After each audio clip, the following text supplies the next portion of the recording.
Commission of enquiry act 1956 এর দ্বারা 3 প্রদত্ত ক্ষমতা বলে গণপ্রজাতন্ত্রী বাংলাদেশ সরকার কর্তৃক 15 সেপ্টেম্বর 2024 খ্রিস্টাব্দ তারিখে জারিকৃত প্রজ্ঞাপনের মাধ্যমে অত্র কমিশন গঠিত হয়েছে, যার ম্যান্ডেট হল 6 জানুয়ারি 2009 খ্রিস্টাব্দ থেকে 5 অগাস্ট 2024 খ্রিস্টাব্দ পর্যন্ত সময়ে বলপূর্বক গুমের ঘটনাসমূহ অনুসন্ধান করা, গুম হওয়া ব্যক্তিদের সন্ধান ও শনাক্ত করা এবং কোন পরিস্থিতিতে এসব ঘটনা সংঘটিত হয়েছে তা নির্ধারণ করা।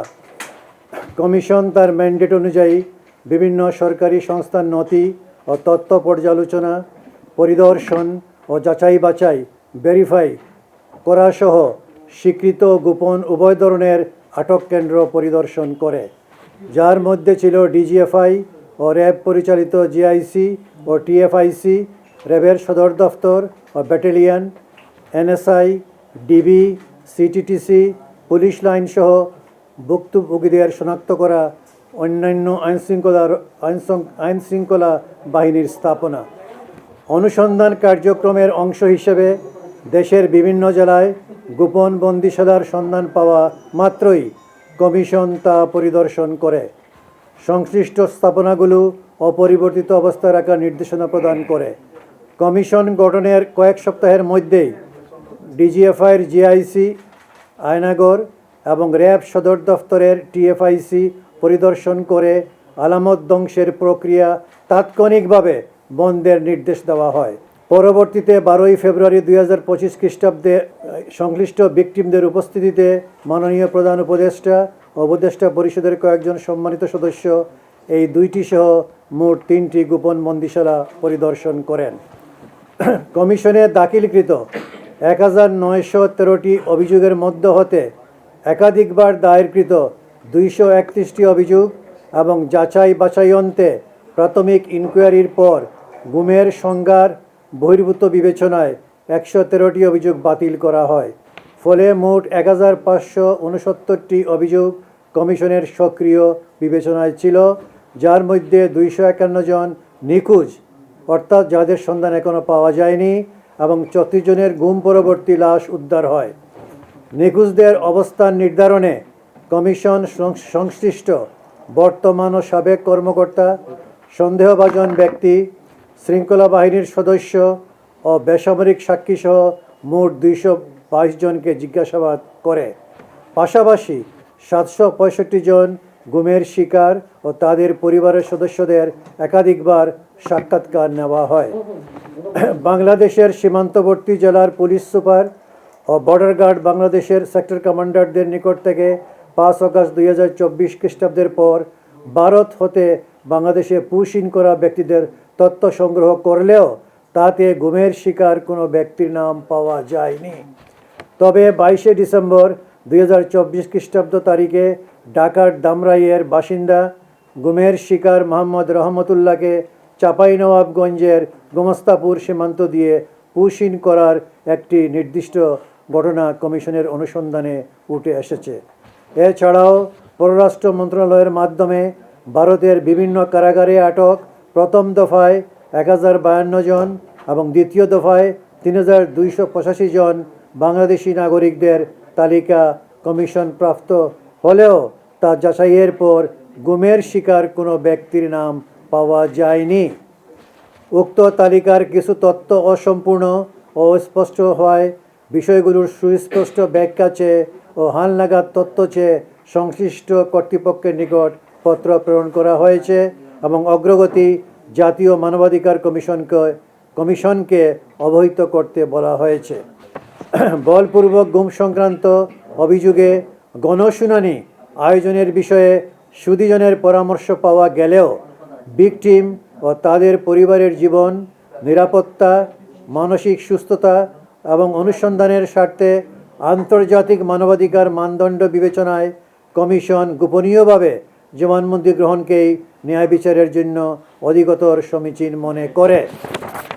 Silence please.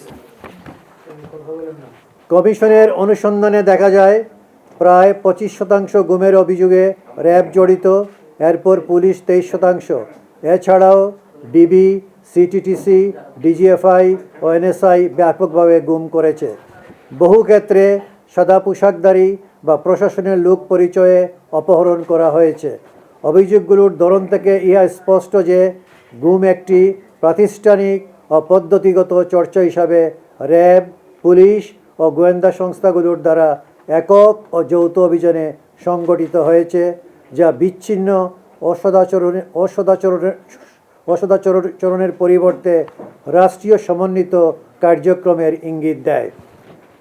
Commission of enquiry অ্যাক্টের ধারা 10A অনুযায়ী গুম সংক্রান্ত অভিযোগসমূহের মধ্য থেকে ফিরে না আসা ব্যক্তিদের বিষয়ে তদন্ত ও নিষ্পত্তির লক্ষ্যে 4 ধাপে কিছু অভিযোগ বাংলাদেশ পুলিশের মহাপরিদর্শকের নিকট প্রেরণ করা হয়েছে।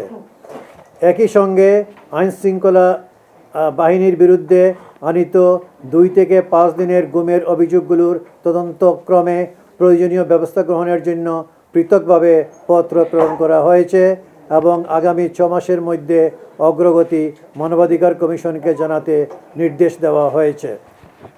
নিখোঁজদের ভাগ্য নির্ধারণে কমিশন সারা দেশের বিভিন্ন জেলায় সম্ভাব্য crime scene, pick up place, Aynaghar ও ডাম্পিং প্লেস পরিদর্শন করেছে। মুন্সিগঞ্জে একটি বেওয়ারিশ লাশ দাফনের কবরস্থান পাওয়া গেছে, যেখানে গুমের শিকার ব্যক্তিদের দাফন করা হয়েছে বলে প্রতীয়মান হয়, কারণ সুরতহাল প্রতিবেদনে এটি প্রমাণিত যে দাফনকৃত লাশের মাথায় গুলি এবং 2 হাত পিচমোড়া করে বাঁধা অবস্থায় ছিল। এছাড়াও বরিশালের বলেশ্বর নদীতে এবং বরগুনার পাথরঘাটায় ডাম্পিং প্লেসের সন্ধান পাওয়া গেছে। বরিশালে 2টি দেহ উত্তোলন ও ডিএনএ পরীক্ষার মাধ্যমে কমিশনে কাজের সূচনা করে এবং অজ্ঞাত মরদেহের ছবি ব্যবহারে আঞ্জুমানে মফিদুল ইসলামের সঙ্গে আলোচনা শুরু করে। কমিশন অজ্ঞাত ও বেওয়ারিশ মরদেহ শনাক্ত করে ডিএনএ পরীক্ষার উদ্যোগ গ্রহণ করেছে এবং আন্তর্জাতিক মানদণ্ড অনুসরণ করে একটি ব্যাপক ডিএনএ ডাটাবেস গঠনের সুপারিশ করেছে। কমিশন গুমের ভিকটিম ও পরিবারের সদস্যদের নিয়ে প্রতিটি বিভাগে পরামর্শ সভা, 300 জনের অধিক বিচারক ও ম্যাজিস্ট্রেটদের জন্য 4টি কর্মশালা এবং বেশ কিছু প্রেস ব্রিফিংয়ের আয়োজন করে। প্রধান উপদেষ্টার কার্যালয়ের মাধ্যমে গুম বিষয়ক 1 ঘন্টার প্রামাণ্যচিত্র প্রকাশ করা হয়। কমিশন দেশি বিদেশি বিভিন্ন মানবাধিকার সংস্থা ও কূটনীতিক মিশনের সঙ্গে নিয়মিত সম্পৃক্ত থেকেছে। সবাই গুমের ব্যাপকতা নিয়ে উদ্বেগ প্রকাশ করে কমিশনের কাজের প্রশংসা ও জবাবদিহি নিশ্চিতের তাগিদ দেন। কমিশন ইতিপূর্বে 2টি অন্তর্বর্তীকালীন প্রতিবেদন জমা দেয়, যেখানে দায়ী ব্যক্তি ও প্রতিষ্ঠানের নাম উল্লেখ করে আইনগত ব্যবস্থা নেওয়ার সুপারিশ করা হয়। পুনরাবৃত্তি রোধ ও প্রাতিষ্ঠানিক সংস্কারের লক্ষ্যে commission enforce disappearance prevention and redress ordinance 2025 এবং জাতীয় মানবাধিকার কমিশন অর্ডিন্যান্স 2025 প্রণয়নে সহায়তা করে। পরিশেষে কমিশন বাংলাদেশে বলপূর্বক গুম ও মানবাধিকারের লঙ্ঘনের অবসান ঘটাতে ব্যাপক প্রাতিষ্ঠানিক ও আইনগত সংস্কারের সুপারিশ করেছে।